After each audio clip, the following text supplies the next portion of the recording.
और दोस्तों कैसे हो यार आप सभी। मैं आप सभी को वेलकम करता हूं आप सभी के favourite YouTube channel JR college में, जो कि एक पार्ट है जेआर ट्यूटोरियल्स का।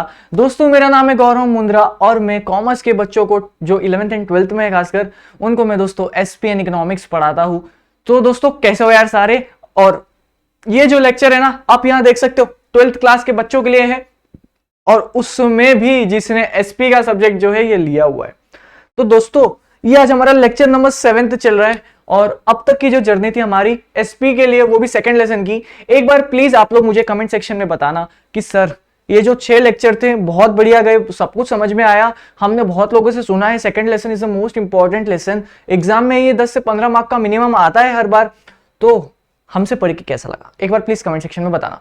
और दोस्तों मैं आपको बताना चाहूंगा वैसे अनऑफिशियली ये जो सेकंड लेसन है ना ये लेक्चर नंबर 7 में खत्म हो जाएगा, लेकिन और 2-4 टॉपिक्स बचे हैं जिसमें से एग्जाम में आने की कोई संभावना नहीं होती है, उसको भी हम करेंगे लेक्चर 8 में करेंगे उसको। तो आपको वो स्किप नहीं करना है। लेक्चर नंबर 7 तक तो आपको सब कुछ याद करना है। लेक्चर नंबर 8 में मैं आपके लिए थोड़ा सा कम होमवर्क दूंगा इन शॉर्ट, ठीक है, लेकिन उस पर भी मेहनत करोगे तो अच्छा हो जाएगा यार, सीधी सी बात है। ऐसा नहीं मैंने कह दिया है कि मतलब ये लास्ट लेक्चर होगा अनऑफिशियल और जो 8 लेक्चर में डालूंगा आपने उसको देखा नहीं तो फिर देखो आपका ही लॉस है यार। मैं तो आपको बता रहा हूँ कि क्या इंपॉर्टेंट है साथ ही साथ, है ना। तो लेक्चर नंबर 7 तक तो दोस्तों सब कुछ इंपॉर्टेंट होने वाला है। लेक्चर नंबर 8 जो होगा वो लास्ट लेक्चर होगा इस लेसन का। आप उसको ना बस मेरे साथ लेक्चर में थोड़ा पढ़ लेना, उसके सिंपल से नोट्स बना लेना। एग्जाम में के टाइम ज्यादा उसके पे इतना ध्यान मत देना। एग्जाम के टाइम हम इंपॉर्टेंट क्वेश्चंस करेंगे, वो मैं बताऊंगा। एग्जाम के एक दिन पहले क्या पढ़ना है कैसे पढ़ना है हम सब करेंगे। क्यों टेंशन लेते हो, आपका भाई खड़ा है ना यहाँ पे। एक बार बोल दिया आपको 90 लाना है तो लाना है बस।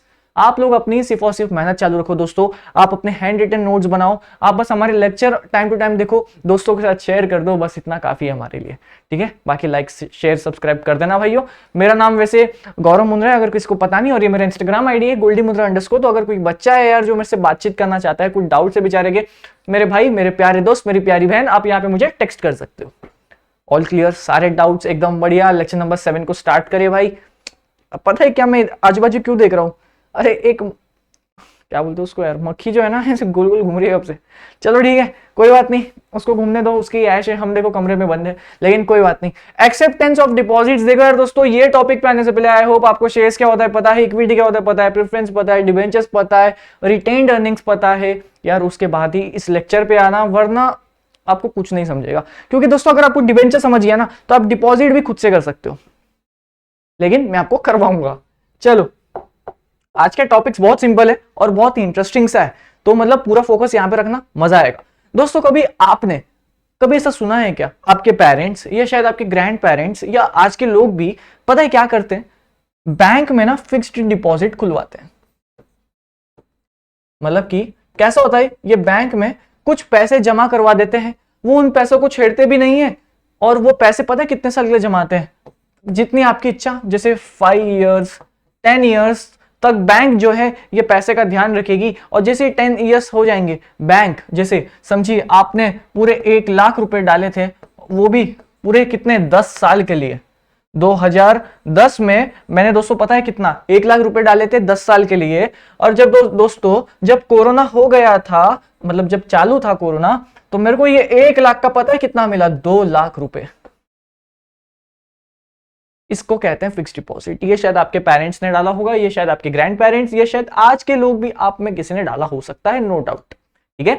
तो ये क्या होता है ना, आपके पास कुछ पैसे होते हैं, आप बोलते हो यार इस पैसे को मैं कहां डालूं, घर पे रखूंगी चोरी हो सकती है, एक काम करता हूं मैं इसको बैंक में जाकर डाल देता हूं, और बैंक जो है अपने लॉकर में सेफली रखेगी, और after certain period of time यानी कि कुछ समय बाद बैंक मुझे जो है ना उस पर इंटरेस्ट लगा के जो उस पर ब्याज मुझे मिलेगा, और जब 10 साल हो जाएंगे इन द एंड मेरे पास उससे ज्यादा पैसे हो जाएंगे। तो मैंने 1 लाख लगाया था, 10 साल बाद 2 लाख हो गया। इसी कंसेप्ट को कहते हैं दोस्तों फिक्स्ड डिपॉजिट। और ऐसे ही दोस्तों कंपनी को अगर पैसा चाहिए, ये कंपनी है, कंपनी क्या करेगी ना दोस्तों, एक रिसिप्ट इशू करेगी। इस रिसिप्ट को कहते हैं डिपॉजिटरी रिसिप्ट, ठीक है। ये डिपॉजिट्स होगा, एक फॉर्म आ जाएगा जिसको भी कंपनी में इन्वेस्टमेंट करना है एज अ क्रेडिटर, ये क्रेडिटर वाला इन्वेस्टमेंट है, ठीक है। तो जितने भी इन्वेस्टर्स होंगे यानी कि जनरल पब्लिक, ये जनरल पब्लिक बहुत सारे लोग होंगे, बहुत सारे। कंपनी क्या करती है, किसी बैंक के पास नहीं जाती है, क्योंकि आपको भी पता है बैंक के नखरे बहुत होते हैं यार। इससे अच्छा एक काम करो, जनरल पब्लिक को पकड़ो, जनरल पब्लिक को बोलो अरे सुनना भाई तू मेरी कंपनी में एज अ क्रेडिटर बनना चाहता है क्या, क्या तू मेरे कंपनी को लोन देना चाहता है क्या? बच्चा कहता है वो, अरे सर मेरे पास 1000 रुपए चलेगा क्या, क्या मैं बन सकता हूँ? बिल्कुल बन सकते हो। कंपनी ने आपसे पैसे की बात करी क्या? नहीं, कंपनी को बस पैसे चाहिए, आप जितना लगाना चाहो लगा लो। कंपनी आपको बदले में एक रिसिप्ट देगी जिसे कहते हैं डिपॉजिटरी रिसिप्ट, ठीक है। डिवेंचर अगर कंपनी इशू करती तो डिवेंचर सर्टिफिकेट देती, डिपॉजिट इशू कर रही है यानी कि डिपॉजिट रिसिप्ट इशू करती है। अब आप लोग के मन में शायद ये ख्याल आ सकता है, सर जब दोनों ही कंसेप्ट सेम है तो सर एक बात मुझे बताओ, फिर इनको डिवेंचर ही इशू कर लो ना, डिपॉजिट क्यों करते हो? देखो, कंपनी को अगर बार बार पैसे चाहिए तो कंपनी ऐसा हो सकता है एक बार डिवेंचर इशू कर लिया, कंपनी को वापस पैसा चाहिए, वापस डिवेंचर इशू करेंगे तो शायद इशू हो जाए, इशू यानी कि दिक्कत हो जाए। एक काम करो ना, अपन ने एक बार डिवेंचर इशू कर दिया ना, इस बार डिपॉजिट से रेस करो पैसे। कंपनी अलग अलग जरिया ढूंढती है पैसे रेस करने का, कोई उनको ऑब्जेक्शन ना करे। अरे आपने कल ही तो डिवेंचर इशू किया था, अब 3 महीने बाद आप वापस करना चाहते हो? अरे ऐसे मत करो यार, इतने सारे रूल्स एंड रेगुलेशंस करने पड़ते हैं। अच्छा एक काम करो, फिर डिवेंचर हमें इशू नहीं करना, हमें डिपॉजिट इशू करना है, सिर्फ नाम बदल दिया। बाकी और बहुत सारे चेंजेस है उस चीज में, लेकिन डिवेंचर अगर आपको समझा तो डिपॉजिट भी कुछ इस तरह से ही होता है। अब आए हम समझते हैं डिपॉजिट में क्या अलग है ऐसा। सॉरी गाइस, मैं आपको क्या बताऊं यार, जब मैं करीबन मैं जब से लास्ट बीमार हुआ हूँ, मैं उसके बाद से करीबन 12 से 13 लेक्चर्स बना चुका हूँ, ऑलमोस्ट 12 तो ज़्यादा हो गया। हाँ मतलब अब तक आप लोग को मिला नहीं है ना, हाँ ठीक है, नहीं 12 तो बना ही दिया हुआ यार, उससे ज़्यादा बना दिया हूँ भाई। सर्दी जा ही नहीं रही है, एकदम परपेचुअल सक्सेशन जैसा साथ निभा रही है मेरा, फॉरएवर वाला नहीं चाहिए मेरे को भाई। चलो यहाँ पे एक्सेप्टेंस ऑफ डिपॉजिट देखो क्या है, important source of financing a short term requirement. मतलब अगर कंपनी को सिर्फ और सिर्फ छोटे समय के लिए चाहिए, 1 साल के लिए चाहिए, 2 साल के लिए चाहिए, 1 साल 6 महीने के लिए चाहिए, एक काम करो ना, डिवेंचर 6 महीने के लिए कौन इशू करेगा? डिवेंचर तो लॉन्ग टर्म के लिए होता है, हमें शॉर्ट टर्म के लिए पैसा चाहिए ना, डिपॉजिट इशू करेंगे। तो ये सबसे ज्यादा मेजर फर्क है, इसके लिए कंपनी अलग अलग जरिया देखती है। तो अगर कंपनी को छोटे समय के लिए पैसा चाहिए तो कंपनी क्या करेगी? डिपॉजिट इशू कर देगी। ये देखो, ये पूरा इंट्रोडक्शन आपको याद करना है, प्लीज पहले तो इसका स्क्रीनशॉट ले लो, ठीक है, ले लिया। चलो, company received fixed deposit from public for a period ranging. देखिए, अगर आपको 6 महीने से 36 मंथ यानी कि 6 महीने से 3 साल के लिए अगर आपको लोन चाहिए किसी से, तो आप जनरल पब्लिक से लो, और किस फॉर्म में लोगे? As a deposit. क्या बात है यार, बच्चा समझ रहे हैं? ऐसे चीज को कहते हैं पब्लिक डिपॉजिट। और यहाँ पे देखिएगा, ये पूरा आपको याद करना है एज इट इज, बहुत इंपॉर्टेंट है, मैंने आपके लिए इंट्रोडक्शन बनाकर रख दिया है, इसको आपको याद करना है। बाकी आपके बुक में एक डेफिनेशन है, वो डेफिनेशन खैर कोई टीचर स्टूडेंट्स एक्सपेक्ट नहीं करता कि वो बच्चा वो डेफिनेशन लिखकर आ जाएगा, क्योंकि वो जो डेफिनेशन है ना, वो 12th के बच्चों के लिए सिर्फ एक रेफरेंस के लिए तौर पे है। जो कंपनी सेक्रेटरीज है ये उनके लिए है ये डेफिनेशन। तो आप बस उस डेफिनेशन को रीड कीजिएगा, कंपनीज एक्ट की एक डेफिनेशन है, आप उसको बस रीड कीजिएगा। कोई बच्चा मेहनत करना चाहता है तो उस चीज को याद कर ले, पर गलत ना लिख के आना। और अगर किसी बच्चे ने लिख लिया वो डेफिनेशन, भाई तेरे वो पेपर में 80 में से 65 तो आने पक्के हैं, क्योंकि टीचर बहुत इंप्रेस हो जाएगी। तो देख लो, मेहनत होती है तो ठीक है, नहीं तो ज्यादा स्ट्रेस नहीं लेना, इतना इंपॉर्टेंट टॉपिक नहीं है। Right a short note on deposits आएगा, या मीनिंग वन वर्ड या क्या बोलते हैं उसको, डिफाइन में आएगा कि डिपॉजिट क्या होता है। तो 2-3 लाइन में समझाना, इतना लिख कर आ जाना, फालतू काम मत बढ़ाओ लर्निंग के। तो उसको सिर्फ रीड कर लो एक बार डेफिनेशन को, बाकी इतना इंपॉर्टेंट है डेफिनेशन। अगर कोई बच्चा चाहिए तो आप इसमें पॉइंट्स ऐड कर लो, कोई प्रॉब्लम नहीं। चलो यहाँ पे, general public is invited to deposit their savings with the company. हमारे एग्जांपल्स में समझा ना, कंपनी क्या कर रही है? अरे सुनो सुनो गांव वालों, जनरल पब्लिक सुनो सुनो, हमारी कंपनी डिपॉजिट से पैसे रेस करना चाहती है, आप लगाना चाहते हो हमारी कंपनी में पैसा, क्या आप हमें लोन पे पैसा देना चाहते हो? बिल्कुल ना। तो ये क्या हो रहा है? फर्स्ट पॉइंट वही है, ठीक है। तो जो भी इन्वेस्टर होगा जो डिपॉजिट में पैसा लगाना चाहता है, वो अपनी सेविंग्स में से पैसा डाल सकता है। चलिए फालतू बात। फॉर वेराइड पीरियड यानी कि जितने समय के लिए कंपनी बोलती है, अगर कंपनी बोलती है 1 साल के लिए तो 1 साल के लिए डालोगे, सीधी सी बात है। 6 महीने के लिए तो 6 महीने के लिए डालोगे, 2 साल के लिए तो 2 साल, 3 साल तो 3, 4 होगा क्या? नहीं, यहाँ देखो 6 मंथ टू 36 मंथ। अरे बच्चे यही कंफ्यूज हो जाते हैं, अगर 6 से 36 महीनों की बात हुई ना तभी आएगा डिपॉजिट, उसके अलावा नहीं आएगा। उसके अलावा अगर पैसे रेस करने हो तो क्या करोगे? डिबेंचर इशू करोगे। अब समझे? चलो, interest is paid by companies on such deposit. जैसे दोस्तों हमने बात की थी यहाँ पे, देखो एक बार जरा, एग्जाम्पल कहाँ गया भाई? गायब हो गया तो एग्जाम्पल यार। चलो ठीक है, कोई बात नहीं।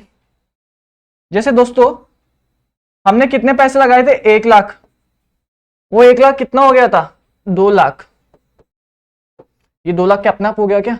10 साल में मुझे कुछ इंटरेस्ट मिलता गया, ये वो इंटरेस्ट की बात कर रहा है, ये वो इंटरेस्ट की बात कर रहा है, ठीक है। इंटरेस्ट इज पेड, तो वो 1 लाख 2 लाख कैसे बना, क्योंकि मुझे इंटरेस्ट मिलता। दोस्तों एग्जाम्पल से समझ में आ रहा है ना, वरना ये तो देखो सिर्फ रट्टा मारने वाली चीजें हो गई, ये सब अगर आपको नहीं समझ आ रहा है तो, बट हमने पहले ही एग्जाम्पल दे दिया, वो एग्जाम्पल से पूरा आंसर कनेक्ट करवा दिया, एंड आई होप आप सभी को वो एग्जाम्पल समझ में आया, वो मेन ज्यादा है यार। चलो फिर क्या है, company issues a depository receipt to depositor, इसमें जो पार्टी पैसे लगाती है उसको डिपॉजिटर बोलते हैं, और उनको एज अ प्रूफ समथिंग उनके पास कुछ होना चाहिए ना, जैसे शेयर्स अगर आप परचेस करते तो आपको शेयर सर्टिफिकेट मिलता है, डिबेंचर सर्टिफिकेट मिलता है, अगर कोई डिपॉजिट्स परचेस करेगा तो भाई उसको बदले में डिपॉजिट रिसिप्ट मिलेगी, ठीक है। और वो इन्वेस्टर को हम इन्वेस्टर नहीं डिपॉजिटर बोलते हैं, क्योंकि वो डिपॉजिट्स में पैसा लगा रहा है, समझ में आया। चलो, deposit receipt is an acknowledgement of loan by the company, deposit receipt अगर आपको मिल गई तो कंपनी बोलती है हाँ हाँ मान लिया भाई तूने मेरे को लोन दिया है, मैं तेरे डन करती हूँ, मान लिया मैंने, इसको बोलते हैं एक्नॉलेजमेंट, और ये है, ठीक है। फिर अब ये जो डिपॉजिट्स है ना, ये या तो सिक्योर्ड होता है और या तो अनसिक्योर्ड होता है, एंड आई होप दोस्तों आप सभी को सिक्योर्ड अनसिक्योर्ड का मतलब पता है यार, पता है ना। सिक्योर्ड यानी कि, चलो बताओ बताओ बताओ, इतने 7th लेक्चर में आ चुके हो आप, अभी आपको सिक्योर अनसिक्योर क्या होता है नहीं पता, मैं पकड़ के पिटाई करूंगा आपकी। ये क्योर है, ये पर्सन है, इसको डिपॉजिट के एग्जांपल से कनेक्ट करवा दूं, चलो ठीक है। कंपनी जो है दोस्तों डिपॉजिट लेके आई थी, ये एग्जांपल सुन लो पूरा, डिपॉजिट्स वापस समझ जाएगा आपको, एक रिफ्रेश हो जाएगी। कंपनी को डिपॉजिट के थ्रू पैसे चाहिए थे, पैसे रेस करने थे, लोन चाहिए था इनको लोगों से, ठीक है। कितने महीने के लिए चाहिए था बताओ, कितना, 32 महीनों के लिए, अच्छा नहीं चलो छोड़ो, 30 मंथ्स के लिए। कोई दिक्कत, यहां तक कोई दिक्कत आ रही है, नहीं आ रही, पक्का।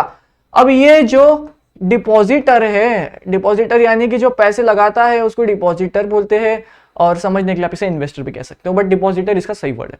तो डिपॉजिटर कंपनी को 30 महीने के लिए, सर्टेन पीरियड ऑफ टाइम के लिए पैसे देता है, जैसे ये सर्टेन पीरियड फिनिश हो जाता है, कंपनी इसको बदले में वापस पूरा पैसा रीपे कर देती है, इसको कहते हैं डिपॉजिट का ये पूरा कंसेप्ट। समझ में आया, ये कंपनी है दोस्तों, और जब ये पैसे लगाता है कंपनी में तो इसके पास भी तो कोई प्रूफ होना चाहिए ना कि इसने कंपनी में पैसा लगाया है, तो कंपनी इसको पता है क्या देती है, डीआर, डीआर बोले तो डिपॉजिटरी रिसिप्ट, कि भाई ये ले तूने मेरे कंपनी में पैसा लगाया था। तो इस पूरे कंसेप्ट को बोलते हैं डिपॉजिट्स। हमने जबरदस्ती इतना टाइम ले लिया है, बट आई होप आपको समझ में आया। अब इसमें एक और चीज डाल देता हूं, चलिए सिक्योर्ड अनसिक्योर्ड भी समझा ही देता हूं आज, ये डिपॉजिटरी तुमको इस तरह से समझाऊंगी कि कोई बच्चा ही नहीं भूलेगा। चलो अभी सिक्योर्ड, जब ये बंदा, ये जो इंसान है, इसका नाम है भोला, जब भोला कंपनी में पैसा लगा रहा था तो इसको बहुत डर लग रहा था कि कंपनी कितना 30 महीने की बात कर रही है, क्या पता 30 मंथ्स बाद कंपनी ना रहे, बट डायरेक्टर पैसा लेके भाग गए, ऐसा हो सकता है ना, बिल्कुल हो सकता है। तो भोला जो है बहुत ही भोला है और बहुत ही डर जाता है, तो कंपनी इसको बोलती है तू टेंशन ना ले, कंपनी की एक प्रॉपर्टी है, कंपनी के पास एक प्रॉपर्टी है, ये प्रॉपर्टी एक बिल्डिंग है, ये खिड़की है, विंडो, ठीक है। कंपनी के पास एक प्रॉपर्टी है, ये प्रॉपर्टी है, अगर कंपनी 30 मंथ्स बाद तेरे पैसे तुझे ना देना, तू आना ये बिल्डिंग को बेचकर अपने पैसे रिकवर कर लेना, इसको बोलते हैं सिक्योर्ड।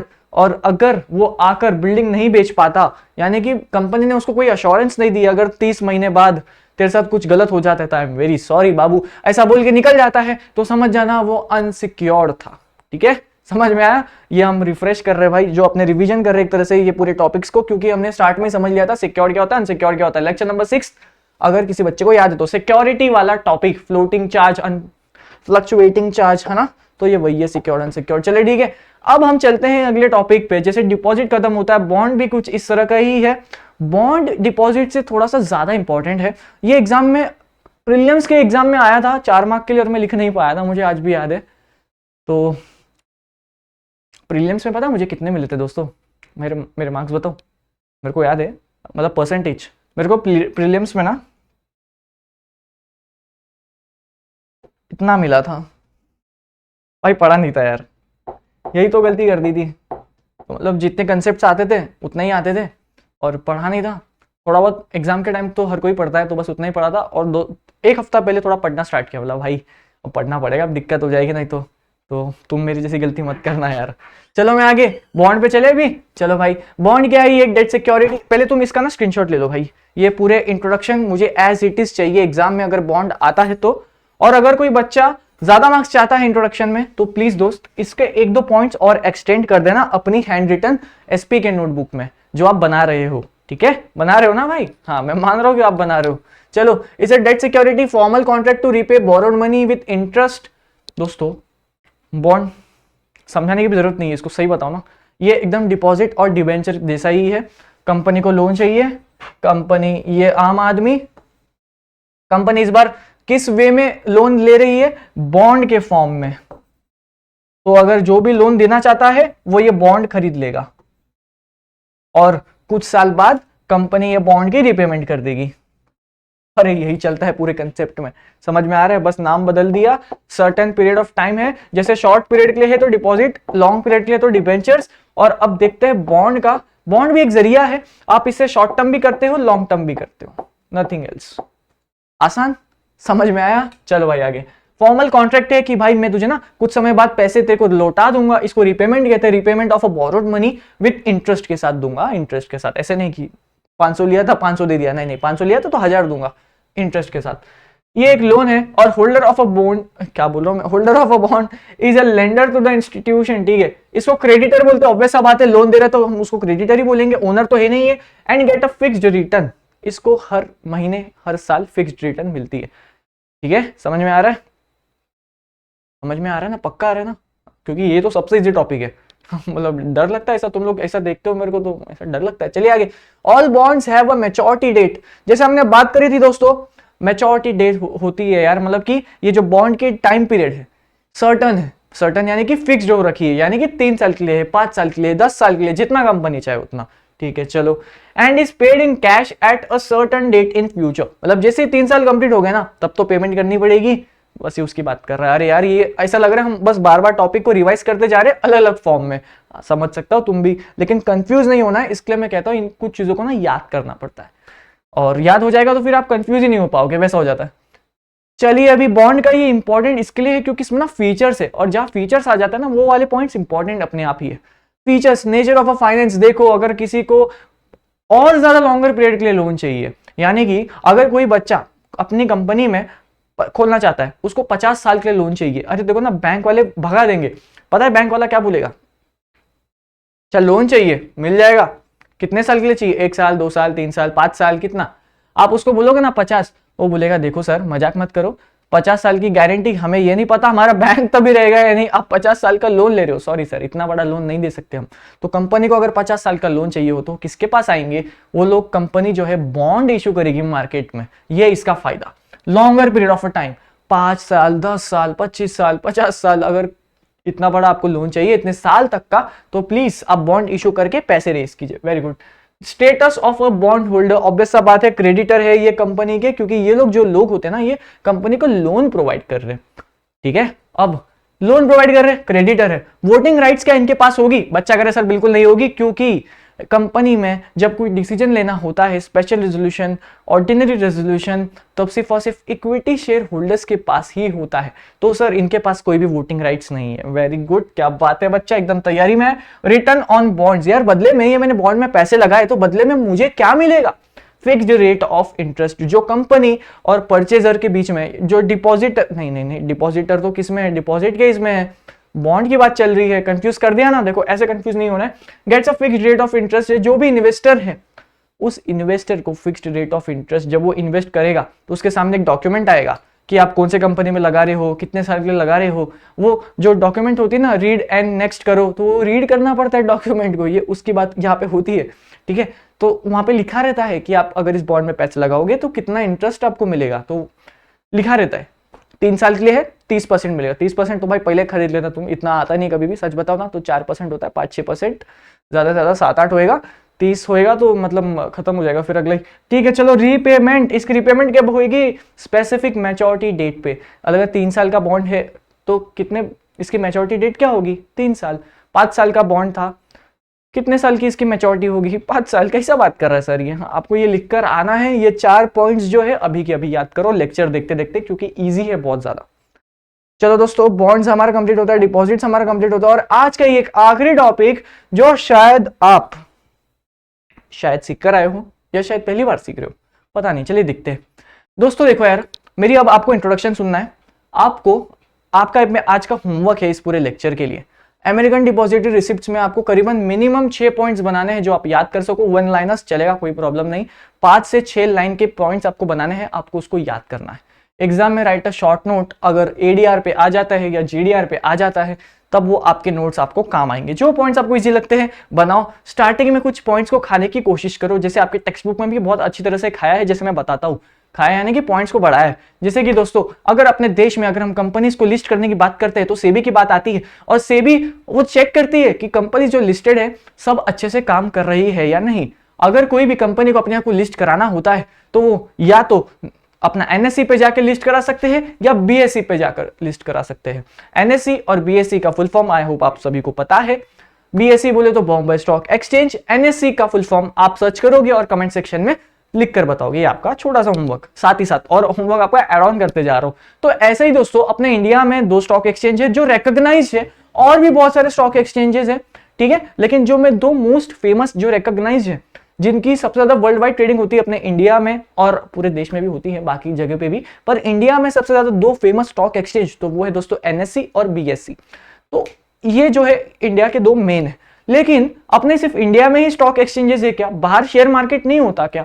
जैसे दोस्तों अमेरिका की अगर हम बात की जाए और वहां पे भी है, लंदन की बात की जाए वहां पे है, नेस्डैक हो गया, आप मानोगे नहीं सिंगापुर में भी है, ठीक है, एसजीएक्स सिंगापुर स्टॉक एक्सचेंज, आप मानोगे नहीं लक्समबर्ग स्टॉक एक्सचेंज, ठीक है। तो बहुत सारे नेशंस का अपना अपना शेयर मार्केट होता है, शेयर मार्केट बॉस होता है। जैसे अपने यहाँ पे एनएससी बीएसई है, वैसे उनके वहां पे भी है। पाकिस्तान का भी कोई होगा, फ्रांस का भी कोई होगा, यूक्रेन का भी कोई होगा, रशिया का भी कोई होगा। अबे है भाई, बिल्कुल है, ठीक है, क्योंकि हर जगह ट्रेडिंग होती है। अब ऐसे ही दोस्तों, अगर कोई इंडियन कंपनी अमेरिका में जाकर अपने आप को लिस्ट कराना चाहती है, क्या बोल रहा हूं मैं, अगर कोई कंपनी अमेरिका में जाकर अपने आप को लिस्ट कराना चाहती है, तब कंपनी क्या करेगी? बच्चा करे सर, आपने तो सर दुख दे दिया, अमेरिका में जाकर लिस्ट, क्या बात करो, करा सकते हैं क्या? बिल्कुल करा सकते हैं। इसमें क्या होता है, ये जैसे अपनी इंडियन कंपनी है दोस्तों, ये क्या करती है, दोस्तों, ये क्या करती है, बीच में एक मिडलमैन होता है, इस मिडलमैन को डिपॉजिटरी कहते हैं। तो इंडियन कंपनी जो है डिपॉजिटरी के पास अपने आप को लिस्ट कराती है, ठीक है, और डिपॉजिटरी अपने आप को वो स्टॉक एक्सचेंज में लिस्ट कराती है। समझ में आया ये प्रोसेस? अब ये लिस्टिंग इतनी आसान नहीं है, इनके बीच में बहुत सारे आपको रेगुलेशंस फॉलो करने पड़ते हैं, लेकिन ऐसा ही होता है। लेकिन जब अब यहां पे सर अमेरिकन डिपॉजिटरी रिसिप्ट, ये ऐसा अलग सा क्यों, और ये ग्लोबल डिपॉजिटरी रिसिप्ट, इसमें क्या फर्क हो गया? अगर कोई कंपनी, इंडियन कंपनी अमेरिका में जाकर अपने आप को रजिस्टर कराना चाहती है, तो उसे अमेरिकन डिपॉजिटरी रिसिप्ट्स के लिए अप्लाई करना पड़ता है। और बाकी कोई भी नेशन हो, बाकी जैसे जैसे जैसे जैसे ये अपनी इंडियन कंपनी, बीच में जो मिडलमैन है उसको डिपॉजिटरी कहते हैं, ठीक है, ये डिपॉजिटरी सारा ध्यान रखता है सब कुछ अच्छे से हो रहा है या नहीं, और ये डिपॉजिटरी जो है ये अपने आप को लिस्ट करा देगा। जैसे एसजीएक्स सिंगापुर स्टॉक एक्सचेंज, अगर सिंगापुर में जाना है तो आप जीडीआर इशू करोगे, इंडियन कंपनी जीडीआर इशू करेगी, जीडीआर ग्लोबल डिपॉजिटरी रिसिप्ट्स अपने आप को लिस्ट कराएगी, ऐसे, ठीक है। लेकिन अगर आपको अमेरिका में, सिर्फ और सिर्फ अमेरिका में लिस्ट करवाना है अपने आप को, तो दोस्तों आपको एडीआर इशू करना पड़ता है, अमेरिकन डिपॉजिटरी रिसिप्ट। आप बोलोगे सर सिर्फ अमेरिका ही क्यों यार, ये तो गलत बात है ना, अमेरिका का कहाँ का हीरो है क्या सर? एक बहुत बुरा लगा सर मेरे को, क्या हमारे देश का भी कुछ है? बिल्कुल है भाई, अपना देश कभी पीछे नहीं रहता ये सब चीजों में। अपने देश में अगर कोई बाहर की नेशन अपने इंडिया में आकर लिस्ट कराना चाहती है तो वो भी करा सकती है। उसको इंडिया में आईडीआर इशू करना पड़ता है और इंडियन स्टॉक एक्सचेंज यानी कि एनएससी या बीएसई पे अपने आप को लिस्ट कराना पड़ता है। और आईडीआर बाहर की कंपनी, जैसे फॉरेन कंपनी को इंडिया में अपने आप को लिस्ट कराना है, तो यहां पे होगी बीच में थर्ड पार्टी जिसका नाम है डिपॉजिटरी, और ये डिपॉजिटरी एनएससी पे अपने आप को लिस्ट करा लेगी या बीएसई, जैसा उनकी इच्छा। तो ये आईडीआर का जो फुल फॉर्म है ना, मैं बताता हूं चलो, इसका आपको होमवर्क नहीं दूंगा, ये हम आउट ऑफ टॉपिक जा रहे हैं, लेकिन आपको पता होना चाहिए अपने देश में भी अगर कोई इन्वेस्टमेंट करना चाहे, इन्वेस्टमेंट यानी कि अगर अपने देश में भी कोई अपने बाहर की कंपनी अपना शेयर्स लिस्ट कराना चाहे तो उनको आईडीआर इशू करना पड़ता है। दोस्तों देखो, ये टॉपिक के बस नोट्स बनाओ, समझ में आता है ठीक है, एग्जाम में चांस नहीं है इसका आने का, लेकिन अगर आ भी जाए कभी बाय चांस तो अमेरिकन डिपॉजिटरी रिसिप्ट्स पे right a note on, GDR पे राइट अ नोट ऑन, इतना आ सकता है बस, उससे ज्यादा नहीं आएगा। तो प्लीज इसको एक बार रीड कर लो, अपने नोट्स बना लो, इनफ है। चाहिए तो 4 पॉइंट्स बनाओ, 4 पॉइंट्स बनाओ, 5 पॉइंट्स बनाओ, 5 पॉइंट्स बनाओ, बस बस बहुत हो गया, बहुत हो गया, और कुछ नहीं, ठीक है। अब दोस्तों यार मेरी आपसे एक रिक्वेस्ट है, अभी ये लेक्चर नंबर 7 पे थोड़ी सी मेहनत करना। मैं आपको ये बता रहा था लेक्चर नंबर 8 दोस्तों ज्यादा बड़ा नहीं होगा, और आप वो समझो कि ये लेक्चर नंबर 7 अनऑफिशियली यहाँ पे एंड हो चुका है, लेक्चर नंबर 7 पे ही लेक्चर नंबर 2, क्योंकि दोस्तों लेक्चर नंबर 8 जो है ना एकदम फालतू टॉपिक्स है, उसमें से एग्जाम में यार मैं मतलब पता नहीं, अगर उसमें से क्वेश्चन आ गया ना एग्जाम में तब तो मैं रो दूंगा, और मतलब नहीं आना चाहिए, क्योंकि यार आप देखोगे, आप खुद ही पेज अपने पलटा के देखो, ओवरड्राफ्ट क्या हो रहा है ये सब पूछ रहे हैं। ओवरड्राफ्ट भाई 11 का टॉपिक है, तो इसके लिए मैं कह रहा हूँ लेक्चर नंबर 8 को आपको कोई इंपॉर्टेंस नहीं देनी, एक बार लेक्चर के साथ उसको निपटाना है, बस उस पर ज्यादा एफर्ट्स नहीं लेना, उसके नोट्स बना के रख देना, बस हो गया, इनफ हो गया। बस लेक्चर नंबर 7 तक जी जान से मेहनत करो, 1 to 7 200% वेरी इंपॉर्टेंट है, और इस पे आपको मेहनत करनी है। तो चलो फिर दोस्तों यार लेसन नंबर 2 को हम यहाँ पे लेक्चर नंबर 7 के साथ अनऑफिशियली एंड करते हैं। एंड यार दोस्तों अगर कोई भी डाउट है, ये मेरा इंस्टाग्राम आईडी _, दोस्तों आपको इस चैनल को शेयर करना है प्लीज, हम बहुत जल्द 100K पहुंच जाए, हमें एक टारगेट रखा है और उस टारगेट को आप सभी को अचीव करने में मेहनत करनी होगी यार, हम अकेले नहीं कर सकते, हम सभी को आपका साथ चाहिए, आप सभी का प्यार चाहिए, आपके लिए हम इतने शायद अच्छे कंटेंट ला रहे हैं, आपको समझ में आ रहा है, कमेंट सेक्शन से हमको पता चलता है कि सब सही जा रहा है, तो आप भी थोड़ा सा प्यार दिखाइएगा, दोस्तों के साथ शेयर कीजिएगा, फैमिली के पेरेंट्स के भी मोबाइल से लाइक वाइक कर देना, ठीक है। बाकी जैसे आपकी इच्छा, अगर आपको समझ में आ रहा है तब तो मजा है, नहीं आ रहा तो प्लीज बताओ क्यों नहीं आ रहा, सो दैट हम उस पर वर्क कर सके। चलो फिर दोस्तों मैं मिलता हूँ आप सभी से नेक्स्ट लेक्चर में, एसपी के और ओसीएम वाले आपको ओसीएम में मिलूंगा। चलो फिर दोस्तों इस लेक्चर को अपन यहाँ पे एंड करते हैं।